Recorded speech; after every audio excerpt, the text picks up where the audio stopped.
بسم الله الرحمن الرحيم. هل أتى على الإنسان حين من الدهر لم يكن شيئا مذكورا إنا خلقنا الإنسان من نطفة أمشاج نبتليه فجعلناه سميعا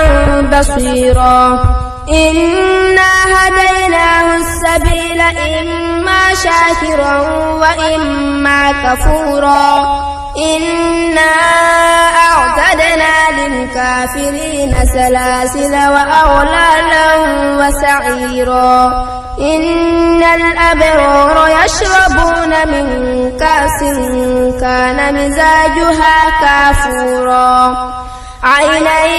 يشرب بها عباد الله يفجرونها تفجيرا يوفون بالنذر ويخافون يوما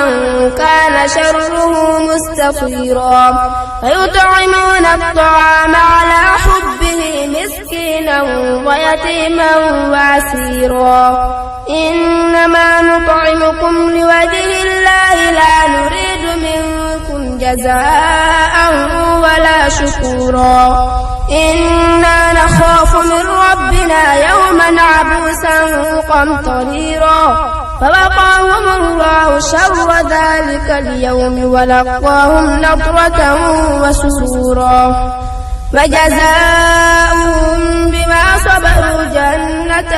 وحريرا متكئين فيها على الأرائك لا يرون فيها شمسا ولا زمهريرا ودانية عليهم ظلالها وذللت قطوفها تذليلا ويطاف عليهم بآنية من فضة وأكواب كانت قوارير من فضة قدروها تقديرا ويسقون فيها كأسا كان مزاجها زنجبيلا عينا فيها تسمى سلسبيلا ويطوف عليهم ولدان مخلدون إذا رأيتهم حسبتهم لؤلؤا منثورا وإذا رأيت ثم رأيت نعيما وملكا كبيرا عاليهم ثياب سندس خضر واستبرق وحلوا وساور من فضة وسقاهم ربهم شرابا طهورا إن هذا كان لكم جزاء وكان سعيكم مشكورا إنا نحن نزلنا عليك القرآن تنزيلا فاصبر لحكم ربك ولا تطع منهم آثما أو كفورا واذكر اسم ربك بكرة